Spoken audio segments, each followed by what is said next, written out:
పోయిన యేసుక్రీస్తు నామములో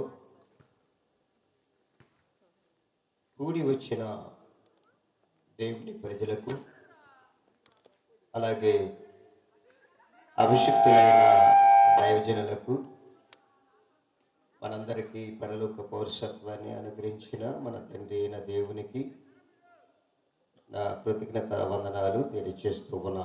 దేవుని స్తోత్రం. హల్లెలూయా.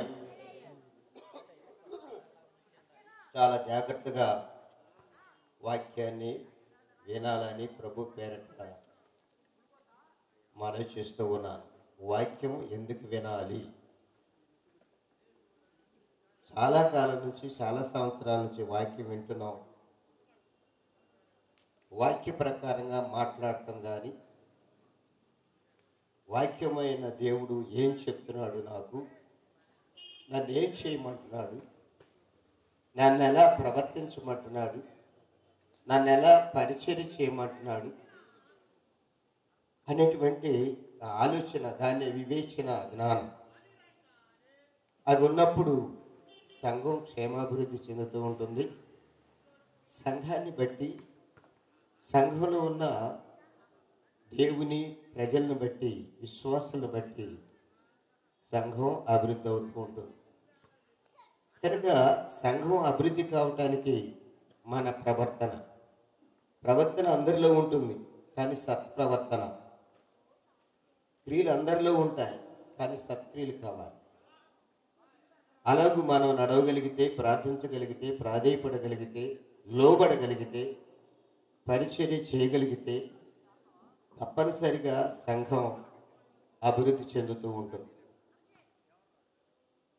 దాని కొరకే దైవజనులు ఈ ప్రయాస, ఇన్ని వేల రూపాయలు ఖర్చు పెట్టి ఈ సభను ఏర్పాటు చేయడానికి కారణం ఏంటంటే, అనేక నశించిపోతున్న ఆత్మలను దేవునికి అప్పగించాలి, సంపాదించాలి అనే ఒక తపన. అర్థం చేసుకుంటే మనం తప్పనిసరిగా వాక్యానుసారంగా మాట్లాడతాం. అందుకే ప్రభు చెప్తాడు, మీ సంభాషణ ఉప్పు వేసినట్లుగా ఉండాలి, రుచికరంగా.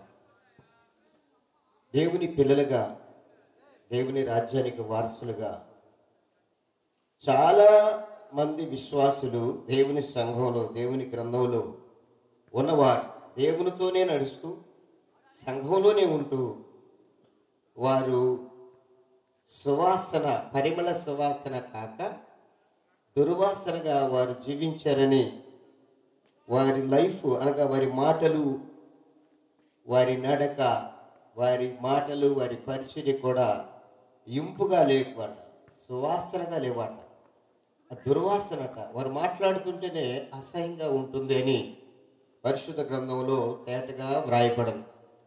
వాక్యం వినటానికి ఇష్టపడుతున్న మనం ఎలా మాట్లాడుతున్నామో గమనించి వాక్యానుసారంగా మనం నడుచుకోవాలని ప్రభు పేరట నేను వందనాలు తెలియజేస్తూ ఉన్నాను.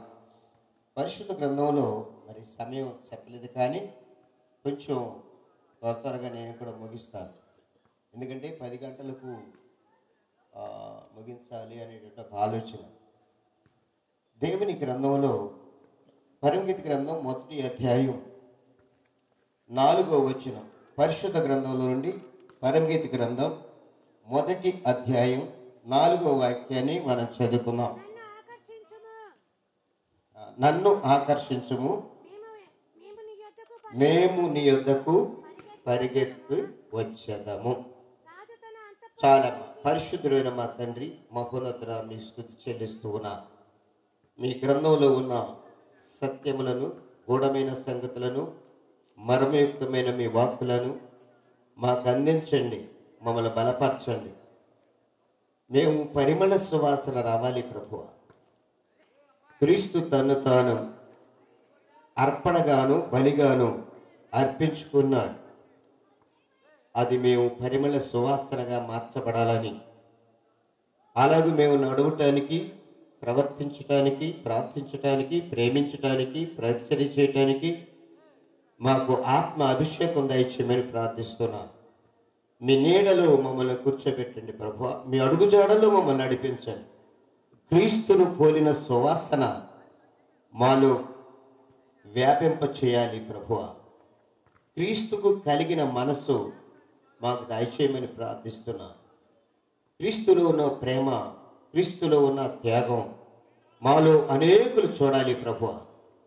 అప్పుడే సంఘం క్షేమాభివృద్ధి చెందుతుందని పరిశుద్ధాత్మదేవ మీ గ్రంథంలో నుండి మాతో అనేక పర్యాలు హెచ్చరిస్తూ ఉన్నా. ఈ రాత్రి కూడా మాతో మాట్లాడబోతున్న మీ మాటలు మాధుర్యముగాను ప్రభువా సువాసనగాను ఉండటం సహాయం చేయండి. దేవా మీకు వందనాలు చెల్లిస్తున్నాను. సూటిగా మాట్లాడండి, మాతో తేటగా మీ వాక్యాన్ని వివరించండి. వాక్యానుసారంగా ప్రభువా ఆత్మను కుమ్మరించండి, అంచుల మట్టుకు నింపండి. పొట్టి చేతులతో వచ్చిన మీ పిల్లలు నిండు చేతులతో, నిండు ఆశీర్వాదాలతో, సంతోష సమాధానాలతో అత్యానందభరితులై ఆరోగ్యవంతులుగా, దీర్ఘాయుష్యవంతులుగా, సంఘంలో స్తంభములుగా, అది సత్య స్తంభములుగా స్థిరపరచమని, మీరు మహిమ పొందమని, సంఘ క్షేమాభివృద్ధి కలుగు చేయమని, సంఘ కాపరి అలాగే సంఘ కాపరి కుటుంబ సభ్యులందరికీ ప్రభువా మీ ఆత్మ సంబంధమైన ఆశీర్వాదాలు పరలోకపు దీవెనలు కుమ్మరించమని, మీరు మహిమ పొందమని, నాలో కూడా మీరుండి ప్రభువా మాట్లాడమని ప్రార్థిస్తున్నాను. తండ్రి, కుమార, పరిశుద్ధాత్మదేవ మాతో సూటిగా మాట్లాడబోతున్నందుకు మీకు వందనాలు, స్తోత్రాలు చెల్లిస్తూ యేసయ్య అతి శ్రేష్టమైన పరిశుద్ధ నామమున స్తుతిస్తూ ప్రార్థిస్తున్నాను మా పరమ తండ్రి. ఆమేన్. ఆమేన్ చెబుదామా? ఈ చదువుకోబడిన వాక్య భాగములో వెళ్ళిపోయారా? దేవుడు నిన్ను ఆకర్షించింది ఎందుకు? నీకు సత్యం తెలియలేదు కనుక, దేవుని ఉద్దేశం ఏంటో నీకు తెలియలేదు కనుక. దేవుడు అంటాడు, దావీదు నా ఉద్దేశములన్నీ నెరవేర్చువాడు. దావీదు నా ఇష్టానుసారమైన మనుషుడు. ఉన్నావా అలాగా? దేవుని ఇష్టానుసారమైన కుమార్తెగా ఉన్నావా? దేవుని ఉద్దేశాలని నెరవేర్చే కుమారుడుగా నీవు ఉన్నావా? ఆలోచించు, ఒక్కసారి గమనించు. దేవుని రాజ్యం నీకు కావాలి. దేవుని దేవదూతలలో నీవు ఒక దూతగా ఉండాలి. ఆశిస్తున్నావు, మంచిదే. ఆశపడు ప్రాణాన్ని దేవుడు తృప్తిపరుస్తాడు, మంచిదే. అయితే నీవు అలా ఉన్నావా? నిన్ను నీవు ఈ రాత్రి పరిశోధించుకోగలిగితే నీవు ధన్యుడవు, ధన్యురాలు. ఈ ఆకర్షణ, దేవుని ఆకర్షణ ఉన్నవారు. సామెలయ్య గారిని దేవుడు ఆకర్షించు. దాని గుర్తేంటి? ఏంటి గుర్తు? ఎంతమంది ఏ ప్రాంతాల్లో ఉన్నారు, ఏ పట్టణాల్లో ఉన్నారు, ఇంకా ఇతర దేశాల్లో కూడా ఉన్నారు. ఒక్కడే కదా ఆకర్షించింది. మరి ఎంతమంది అలా దేవుని దగ్గర పరిగెత్తుకుని వచ్చేటట్టు చేశాడు అంటే నిజంగా సామెలయ్య గారిని దేవుడు ఆకర్షించినట్టుగా రుజువు. దేవుని స్తోత్రం చేద్దాం. హల్లెలూయా. నిన్ను కూడా దేవుడు నిన్ను ఆకర్షిస్తే తప్పనిసరిగా నీవు కూడా నీ పొరుగు వారిని నీవు దేవుని సన్నిధికి పరిగెత్తుకుని వచ్చేలాగా నువ్వు ప్రవర్తించగలవు. ప్రియ సహోదరి, మనలో అసూయ పోలేదు, కోపం పోలేదు, అలుగుడు పోలేదు, ఏటిని విడిచిపెట్టలేదు, లోకాన్ని ఆకర్షించడం మానుకోలేదు. కానీ దేవుని రాజ్యాన్ని నువ్వు ఆకర్షిస్తున్నావు. అది ఎంతవరకు దేవుడు యాక్సెప్ట్ చేస్తాడు, అంగీకరిస్తాడు? ఆలోచించి గమనించి ప్రవర్తన ఇప్పుడైనను అంటున్నాడు దేవుడు. ఇప్పుడైనను మనస్ఫూర్తిగా కన్నీరు విడుచుతూ ఉపవాసం ఉండి తిరిగి నా దగ్గరకు రండి. దేవుడు ఆహ్వానిస్తున్నాడు నిన్ను, నన్ను. దేవుడు పిలుస్తూ ఉన్నాడు మనల్ని. ఇప్పుడైనా పర్లేదు, గడిచిన కాలం కాదు. కానీ ఈ రోజు, ఈ క్షణం నుంచి దేవుడు మనతో మాట్లాడుతున్నట్లుగా మనం లోపడగలిగితే, ప్రవర్తన మార్చుకోగలిగితే, మారు మనసు తగిన ఫలాన్ని ఫలించాలని నీలో నిజంగా పరిశుద్ధాత్మ అభిషేకం నీలోకి వస్తే, ఆ తీర్మానం నీలోకి వస్తే, జక్కైన దేవుడైన యేసు ప్రభు ఆకర్షించాడు కనుక, ప్రభువా నా ఆస్తిలో సగభాగం నేను నీకు ఇచ్చేస్తాను, ప్రజలకి ఇచ్చేస్తాను. ప్రజలకి ఇస్తే దేవుడికి ఇచ్చినట్టే కదా, ఈయన ప్రజలకు ఇస్తే నాకు ఇచ్చినట్టే. ప్రియ దేవుని సంగమా, వాక్యం వింటున్న ప్రియులారా, ఈ రాత్రి దేవుడిచ్చిన ఈ అమూల్యమైన శ్రేష్టమైన సమయాన్ని బట్టి నేను దేవుని స్తుతిస్తూ ఉన్నా. దేవుని పాదాల వద్ద కూర్చొని ఉన్న నీవు నిజంగా ధన్యుడవు, ధన్యురాల. దూరం నుంచి దేవుని మాటలు వింటున్న నీవు ధన్యుడవు, ధన్యురాల. అయితే క్రీస్తు కొరకు కలిగిన ఆ ప్రేమ నీవు తప్పనిసరిగా క్రీస్తు సువాసన నీలో వ్యాపింప చేయాలి. అది ఈ సభల ఉద్దేశం. ఈ సభలేదో గొప్పగా కాదు, కానీ సభల ఉద్దేశం ఏంటంటే అనేకులు ఆకర్షితులు కావాలి, పరిగెత్తుకొని దేవుని సన్నిధికి రావాలి, పరలోక పౌరసత్వాన్ని పొందాలి. ఈ లోకంలో మన భారతదేశంలో ఆధార్ కార్డు ఎలాంటిదో పరలోకం మనం వెళ్ళాలంటే పరలోక పౌరసత్వం బాప్తిస్మం అనే వాటిని మనం సంపాదించాలి. సంపాదించాం మంచిదే, సంపాదించుకున్నాం మంచిదే, దానిలో అన్ని తప్పులు కనిపిస్తా ఉన్నాయి. యాక్సెప్ట్ చేయడు దేవుడు. దేవుడి బిడ్డలుగా తిమోతికి రాసిన మాట 2వ పత్రిక 4వ అధ్యాయం 7వ వచనంలో పౌలు గారు అంటాడు, నా పరుగు తుదముట్టించి తిని ఇక మీదట జీవ కిరీటం నా కొరకు దాచించాడు. పరిగెత్తుతామన్నట పౌలు గారు. నిజమే పిల్లారా, విశ్వాస జీవితంలో పరిగెత్తగలిగిన అనుభవం పౌలు గారు సాక్షి చెప్తున్నాడు.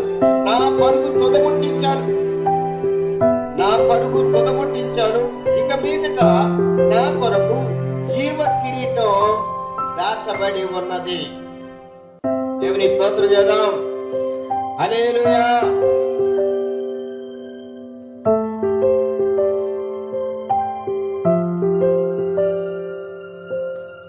పరిగెత్తే అనుభవం, పరిగెత్తే అనుభవం. చాలా మంది విశ్వాసులు, చాలా మంది దేవుని పిల్లలు, చాలా మంది దేవుని పిల్లలు ఎలా ఉన్నారో ఒకసారి వాక్యంలో నుంచి చూద్దాం. రోమీయులకు రాసిన పత్రిక 11వ అధ్యాయం, పరిశుద్ధ గ్రంథం నుండి రోమీయులకు రాసిన పత్రిక 11వ అధ్యాయం 16వ వచనం ఒక్కసారి చదువుదామా?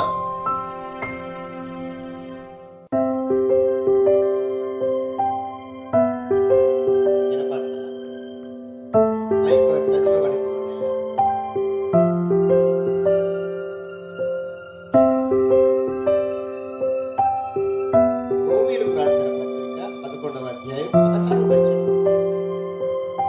మొదటి ముద్ద పరిశుద్ధమైతే ముద్దంతా పరిశుద్ధమే. ఏరు పరిశుద్ధమైతే కొమ్మలన్నీ, ఏరు పరిశుద్ధమైతే కొమ్మలన్నీ అలాగే ఉందమ్మా. ఒకసారి వినారా? చదువుతారు, బయట కూడా వినాలి. ముగిస్తారు. ముద్దలో మొదటి పిడికెడు పరిశుద్ధమైనదైతే ముద్దంతయు పరిశుద్ధమే. వేరు పరిశుద్ధమైనదైతే వేరు పరిశుద్ధమైతే కొమ్ములను పరిశుద్ధములే. కొమ్మలను పరిశుద్ధములే. అయితే కొమ్మలలో కొన్ని విరిచివేయబడి అడవి ఒలీవ కొమ్మవై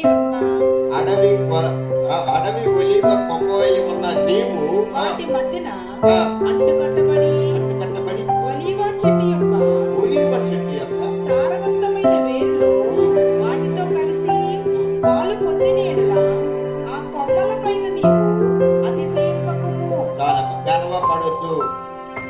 ఒలీవ చెట్టు అనబడుతున్న దేవుడిలో నీవు అంటుకట్టబడ్డావు. అందు నిమిత్తమై నువ్వు అతిశయపడుతున్నావు, అందు నిమిత్తమై నువ్వు గర్వపడుతున్నావు. ఎదుటి వారిని చూసి, ప్రక్క వారిని చూసి నీవు దానితో నాకేం పని, వారితో నాకేం పని, నేను రక్షింపబడ్డాను, నేను రక్షింపబడ్డాననే గర్వం ఆత్మ సంబంధమైన. రెండో మాట ఏంటంటే వేరు పరిశుద్ధమైతే కొమ్మలను దేవుడు మనల్ని ఆకర్షించాడు గనక అనేకులు పరిగెత్తులాగా మనం ప్రయాసపడతాం. లేకుంటే ఒంటిగానే ఉంటాం. దాంతో నాకేం పని, వారితో నాకేం పని, వీళ్ళతో నాకేం పని. దేవుడు నిన్ను ఆకర్షించింది ఎందుకో నీకు సత్యం తెలియలేదు. ఇంకా దేవుని ఉద్దేశం ఏంటో నీకు తెలియలేదు. ఇంకా దేవుడు అంటాడు, దావీదు నా ఉద్దేశములన్నీ నెరవేర్చేవాడు. దావీదు నా ఇష్టానుసారుడైన మనుషుడు. ఉన్నావా అలాగా? దేవుని ఇష్టానుసారమైన కుమార్తెగా ఉన్నావా? దేవుని ఉద్దేశాలని నెరవేర్చే కుమారుడుగా నీవు ఉన్నావా? ఆలోచించు, ఒక్కసారి గమనించు. దేవుని రాజ్యం నీకు కావాలి. దేవుని దేవదూతలలో నీవు ఒక దూతగా ఉండాలి. ఆశిస్తున్నావు, మంచిదే. ఆశపడు ప్రాణాన్ని దేవుడు తృప్తిపరుస్తాడు, మంచిదే. అయితే నీవు అలాగున్నావా? నిన్ను నీవు ఈ రాత్రి పరిశోధించుకోగలిగితే నీవు ధన్యుడవు, ధన్యురాలు.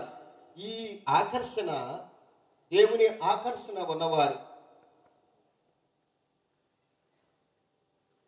సామెలయ్య గారిని దేవుడు ఆకర్షించిన దాని గుర్తేంటి? ఏంటి గుర్తు? ఎంతమంది ఏ ప్రాంతాల్లో ఉన్నారు, ఏ పట్టణాల్లో ఉన్నారు, ఇంకా ఇతర దేశాల్లో కూడా ఉన్నారు.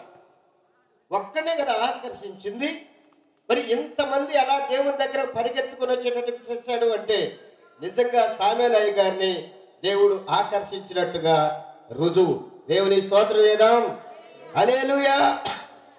నిన్ను కూడా దేవుడు నిన్ను ఆకర్షిస్తే తప్పనిసరిగా నీవు కూడా నీ పొరుగు వారిని నీవు దేవుని సన్నిధికి పరిగెత్తుకుని వచ్చేలాగా నువ్వు ప్రవర్తించగలవు. ప్రియ సహోదరి,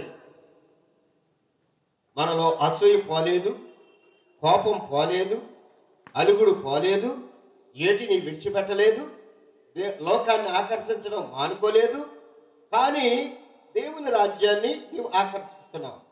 అది ఎంతవరకు దేవుడు యాక్సెప్ట్ చేస్తాడు, అంగీకరిస్తాడు? ఆలోచించి గమనించి ప్రవర్తన ఇప్పుడైనను అంటున్నాడు దేవుడు. ఇప్పుడైనను మనస్ఫూర్తిగా కన్నీరు విడుచుతూ ఉపవాసం ఉండి తిరిగి నా దగ్గరకు రండి. దేవుడు ఆహ్వానిస్తున్నాడు నిన్ను, నన్ను. దేవుడు పిలుస్తూ ఉన్నాడు మనల్ని. ఇప్పుడైనా పర్లేదు, గడిచిన కాలం కాదు. కానీ ఈ రోజు, ఈ క్షణం నుంచి దేవుడు మనతో మాట్లాడుతున్నట్లుగా మనం లోపడగలిగితే, ప్రవర్తన మార్చుకోగలిగితే, మారు మనసుకు తగిన ఫలాలు ఫలించాలని నీలో నిజంగా పరిశుద్ధాత్మ అభిషేకం నీలోకి వస్తే, ఆ తీర్మానం నీలోకి వస్తే, జక్కైన దేవుడైన యేసు ప్రభు ఆకర్షించాడు కనుక, ప్రభువా నా ఆస్తిలో సగభాగం నేను నీకు ఇచ్చేస్తాను, ప్రజలకి ఇచ్చేస్తాను. ప్రజలకి ఇస్తే దేవుడికి ఇచ్చినట్టే కదా. ఈయన ప్రజలకు ఇస్తే నాకు ఇచ్చినట్లే. ప్రియ దేవుని సంగమా, వాక్యం వింటున్న ప్రియులరా, ఈ రాత్రి దేవుడిచ్చిన ఈ అమూల్యమైన శ్రేష్టమైన సమయాన్ని బట్టి నేను దేవుని స్తుతిస్తూ ఉన్నా. దేవుని పాదాల వద్ద కూర్చొని ఉన్న నీవు నిజంగా ధన్యుడవు, ధన్యురాలు. దూరం నుంచి దేవుని మాటలు వింటున్న నీవు ధన్యుడవు, ధన్యురాల.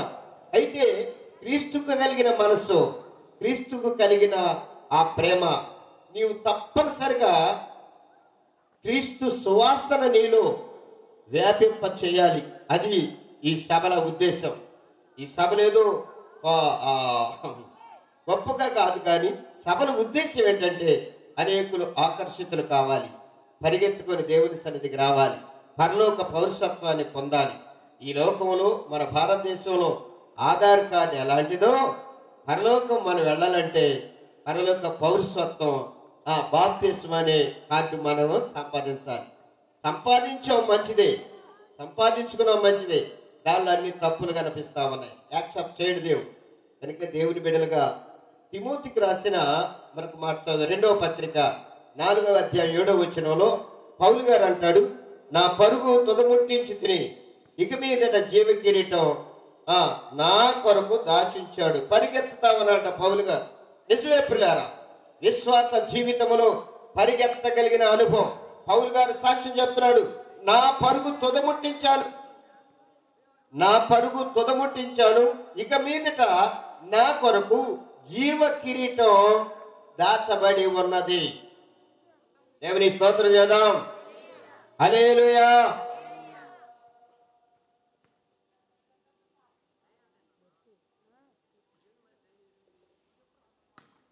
పరిగెత్తే అనుభవం. చాలా మంది విశ్వాసులు, చాలా మంది దేవుని పిల్లలు ఎలా ఉన్నారో ఒకసారి వాక్యంలో నుంచి చూద్దాం. రోమీలకు రాసిన పత్రిక 11వ అధ్యాయం, పరిశుద్ధ గ్రంథం నుండి రోమీలకు రాసిన పత్రిక 11వ అధ్యాయం 16వ వచనం ఒక్కసారి చదువుదామా?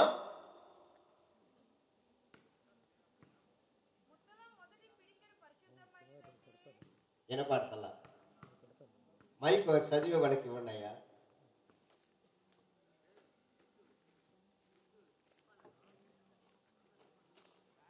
రోమీలకు రాసిన పత్రిక 11వ అధ్యాయం 16వ వచనం. మొదటి ముద్ద పరిశుద్ధమైతే ముద్దంతా పరిశుద్ధమే. ఏరు పరిశుద్ధమైతే కొమ్మలన్నీ,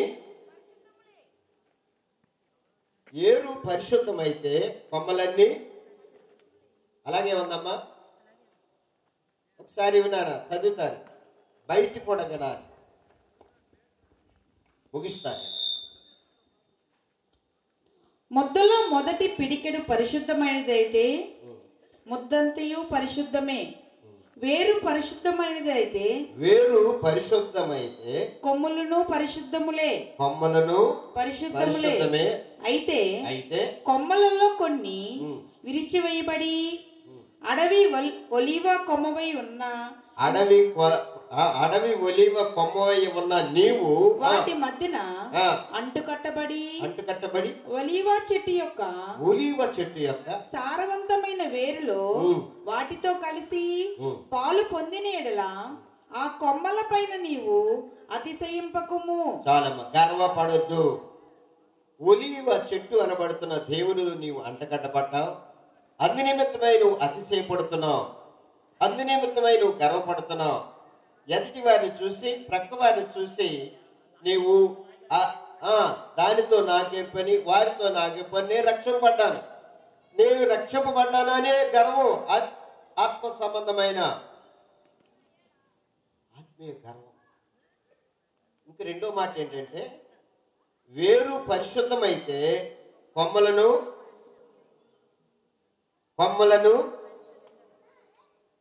వేరు పరిశుద్ధమైతే కొమ్మలు. ఎవరు ఈ వేరు? ఈ వేరు ఎవరై ఉంటారు? మనం ఆలోచిద్దాం. సంఘంలో దైవజనుడు అనే వేరు పరిశుద్ధమైతే, దైవజనుడు అనే వేరు పరిశుద్ధుడైతే, సంఘమంతా కొమ్మలు అనబడుతున్న సంఘమంతా ఎట్రా చెప్పరు, మైకులో చెప్పు, నాకు వినపడాలి, చెవుడు వస్తుంది నాకు కూడా. దైవజనుడు పరిశుద్ధుడైతే, వేరు అనబడుతున్న దైవజనుడు పరిశుద్ధుడైతే, కొమ్మలు అనబడుతున్న సంఘమంతా కూడా, విశ్వాసులంతా కూడా ఆమేన్. మరి ప్రపంచంలో దైవజనులు చాలా మంది ఉన్నారు కదా, చాలా మంది ఉన్నారు పరిశుద్ధులు. దైవజనులు చాలా మంది ఉన్నారు, కోట్లు వేసుకునేవాళ్ళు లేరా, సూటు బూటు కోటు, ఇంకా వారానికి ఒక గంట. పిల్లరా, దైవజనుడు వేరు అనబడుతున్న దైవజనుడు పరిశుద్ధుడైతే ఆ సంఘం అంతా కూడా పరిశుద్ధ. మరి బూతులు ఎలా తిడుతున్నారు, విశ్వాసాలు ఎలా కొట్లాడుకుంటున్నారు, ఎలా పోలీస్ స్టేషన్ చుట్టూ తిరుగుతున్నారు, ఎలా భార్యాభర్తలు గొడవాడుకుంటున్నారు, ఎలా విశ్వాసులే కదా. ముందు వేరు అనబడుతున్న దైవజనుడు పరిశుద్ధుడైతే, యథార్థవంతుడైతే, ఆత్మపూర్ణుడైతే, దేవుని పరిచర్యకి బాధ్యత కలిగిన వాడైతే, కన్నీరు కార్చి ఉపవాసం ప్రార్థించగలిగిన వాడైతే తప్పనిసరిగా కొమ్మలు అనబడుతున్న విశ్వాసులు. నీళ్లు ఎప్పుడు పోస్తాం? నీళ్లు ఎక్కడ పోస్తాం? నీళ్లు చెట్టు బాగా పెరగాలంటే నీళ్లు ఎక్కడ పోస్తాం? ఏంట్రా చెప్పరా? ఏరుకు పోస్తాం కదా. ఏరు బాగుంటేనే కదా. ఏరు బాగుంటే చెట్టు ఎలా ఉంటుంది? ఏంట్రా, ఏరు బాగుంటే, అదే ఏరుకే కుళ్ళు పడితే, దైవజనుడే అపరిశుద్ధుడైతే, గమనించండి చాలా జాగ్రత్తగా, లోతుగా రాశాడు పరిశుద్ధాత్మ దేవుడు. ఇది సంఘాన్ని గురించి మాట్లాడుకుంటున్నాం. అయితే వేరు అనబడుతున్న తల్లిదండ్రులే పరిశుద్ధులైతే, తల్లిదండ్రులు పరిశుద్ధులైతే, వేరుగా సూచనగా ఉన్న తల్లిదండ్రులే పరిశుద్ధులైతే, కొమ్మలు అనబడుతున్న పిల్లలు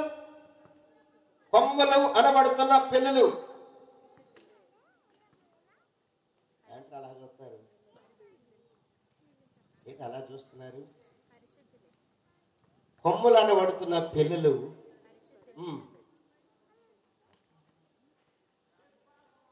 వేరు అనబడుతున్న తల్లిదండ్రులు పోట్లాడుకుంటా ఉంటే ఆదివారం మాత్రం ప్రార్థనకు వస్తారు. బాగానే ఆదివారం మాత్రం ప్రార్థనకు వస్తారు. ప్రార్థనకు వచ్చేటప్పుడే ఇద్దరికి సమాధానం లేదు. ప్రియులారా గమనించండి, నేను వివరించడానికి సమయం లేదు, అది ముగిస్తాను. చాలా జాగ్రత్తగా మనం గమనిస్తే పిల్లలు అనబడుతున్న వారు పరిశుద్ధులుగా, దేవునికి ఇష్టలుగా, దేవుని సంఘంలో మూల స్తంభాలుగా దేవుడు స్థిరపరుస్తాడు. తల్లిదండ్రులు వేరు అనబడుతున్న తల్లిదండ్రులు పరిశుద్ధులైతే, ఒకవేళ తల్లిదండ్రులు పరిశుద్ధులే, ప్రార్థనా పరులే, చాలా నమ్మకస్తులే, దేవుని సంఘంలో సత్య స్తంభాలు, దేవుని సంఘంలో నీతిమంతులే, కానీ పిల్లలు దారి తప్పినప్పుడు, కుమార్తె గాని కుమారుడు గాని దారి తప్పినప్పుడు నువ్వెప్పుడు కూడా నీరసిల్లిపోకూడదు, ఎప్పుడు కూడా సమస్యలిపోకూడదు. ఎందుకో నేను చెప్తున్నాను వాక్యానుసారంగా. తల్లిదండ్రులు ప్రార్థనా పరులై, తల్లిదండ్రులు యథార్థవంతులై, తల్లిదండ్రులు నీతిమంతులై, తల్లిదండ్రులు పరిశుద్ధులై, తల్లిదండ్రులు దేవునికి దగ్గరగా సంఘంలో స్తంభాలుగా ఉండి కన్నీటి ప్రార్థన చేసేవారై, ప్రేమించేవారై, పరిచయం చేసేవారైతే పిల్లలు ఏదైనా అపవాదికి దగ్గరై అపవాది కబంధ హస్తాల్లో చిక్కులు పడితే నువ్వెప్పుడు నీరసలిపోకూడదు, ఎప్పుడు దిగులు పడకూడదు. తప్పిపోయిన కుమారుడు తండ్రి దగ్గరికి, తండ్రి కవిటిలోకి ఎలా దేవుడైన యేసు ప్రభు ఎలా తప్పిపోయిన కుమారుడు ఆకర్షించాడో ఆ విధంగా నీ ప్రార్థన, నీ నీతి, నీ యథార్థతను బట్టి నీ పిల్లలను నీ రెక్కల నీడలోనికి చేర్చగలిగిన శక్తివంతుడైన కుమార్తెగా నీవు కుమారుడుగా ఉన్నా. ప్రియ తల్లి, ప్రియ తండ్రి, వాక్యం వింటున్నా పిల్లారా, నువ్వు ఎప్పుడు నెరసిలిపోకూడదు, ఎప్పుడు దిగులు పడకూడదు. ఎందుకో తెలుసా? నీవు నీతిమంతుడు, నీవు నీతిమంతురాలు, నీవు పరిశుద్ధురాలు, నీవు ప్రార్థనా వీరత్వం కలిగిన దేవునికి ప్రియమైన కుటుంబం కలగనేది. ఒకవేళ అపవాది నీ పిల్లల మీద వాడు గనక బాణం వేస్తే, వారు దారి తప్పితే, నీకు వ్యతిరేకంగా మాట్లాడితే, నీకు అవమానం తీసుకొస్తే నీ ప్రార్థన తప్పనిసరిగా ఫలిస్తుంది. నీ ప్రార్థన దేవుడు వింటాడు. తప్పిపోయినా, నీకు దూరం అయిపోయినా, లేక నీకు ఎదురు తిరిగిన నీ పిల్లలను నీ రెక్కల నీడలోనికి ఆయన ఆకర్షించగలడు. ప్రార్థన చేయి, ఏమి దిగులు పడొద్దని ప్రభు పేరు నేను వందనాలు తెలియజేస్తున్నాను. దేవుడు మాట్లాడుతూ ఉండగా నీవు ధైర్యంగా ఉండు, నిబ్బరంగా ఉండు. నిరసిల్లిపోయి, సమస్యలిపోయి, దేవునికి దూరం అయిపోయి, ప్రార్థన చేయలేక గుండె బాదుకొని వాళ్ళకి చెప్పి, వీళ్ళకి చెప్పి, ఆ పెద్ద మనిషికి చెప్పి, ఈ పెద్ద మనిషికి చెప్పి, ఆ మంత్ర దగ్గరికి పోయి, ఈ చేతబళ్ళని, ఇలాంటి గలిబిలి పోకుండా దేవుని రెక్కల నీడలో, దేవుడైన యెహోవా ఆరోగ్యకరమైన రెక్కల నీడలో తల్లిగా, తండ్రిగా నీ బిడ్డల కొరకు కన్నీటి ప్రార్థన చేయగలిగితే తప్పనిసరిగా నీ పిల్లలు పరిగెత్తుకొని నీ రెక్కల నీడలు రావడానికి దేవుడు కృపా ద్వారాలు తెరవబడిన గాక. దేవుని స్తోత్రం చేద్దామా? హల్లెలూయా. వాక్యం వింటున్న పిల్లరా, పరిగెత్తే అనుభవంలో నీకు మరవా. చాలా మంది తల్లిదండ్రులు ప్రార్థనా పరులయ్యుండి దిగులుతో నీరసంగా, అయ్యా అమ్మాయి ఎవరినో ప్రేమించిందంటయ్యా, చాలా వేదనగా ఉందయ్యా, చాలా గలిబిలిగా ఉంది. ఈరోజు పేపర్లో చూశాను, ఒక తండ్రి అమ్మాయి ఎవరినో ప్రేమించిందని దూరంగా తీసుకెళ్లి బండి మీద మొక్కలుగా నరికేసి కాల్చేశాడట. కన్న తండ్రి ఎవరో వేరే కులస్తుని ప్రేమించిందని. నిజమే, ప్రార్థన పరుడు కాదు, దేవునికి దగ్గరగా ఉన్నవాడు కాదు కనుక లోకస్తులు అలా చేస్తారు. అయితే నీ దేవుని కుమార్తె, దేవుని కుమారుడు కనుక సహించు, ఓర్చుకో, ప్రార్థించు, ప్రాధేయపడు, ఇప్పుడైనా పర్లేదు అంటున్నాడు దేవుడు. తప్పనిసరిగా నీ పిల్లలను మారు మనసుకు తగిన ఫలాలు ఫలించేలాగా నీ రెక్కల నీడలోనికి, నీ కౌగిటిలోనికి దేవుడు తీసుకొస్తాడు. ఆ కృప దేవుడు మనందరికీ, తల్లిదండ్రులకు దయచేయను గాక. ఆమేన్. పరిశుద్ధులైన మా తండ్రి, మీకు వందనాలు. మీరు మాట్లాడిన మాటలు మీ జీవగ్రంథంలో లెక్కించండి. వింటున్న ప్రతి బిడ్డ హృదయంలో నీరు కట్టి ఫలింపచేయండి. ఆకర్షించబడిన మేము ప్రభు అనేకులను ఆకర్షించాలి. నన్ను ఒకరోజు ఆకర్షించావు ప్రభు, అనేక మందిని ఆకర్షించే అవకాశం దయచేశావు. నిజంగా ఇంత గొప్ప దీవెనను ఇవ్వగలిగిన దేవుడు. ఇది పరిశుద్ధాత్మ నడిపించే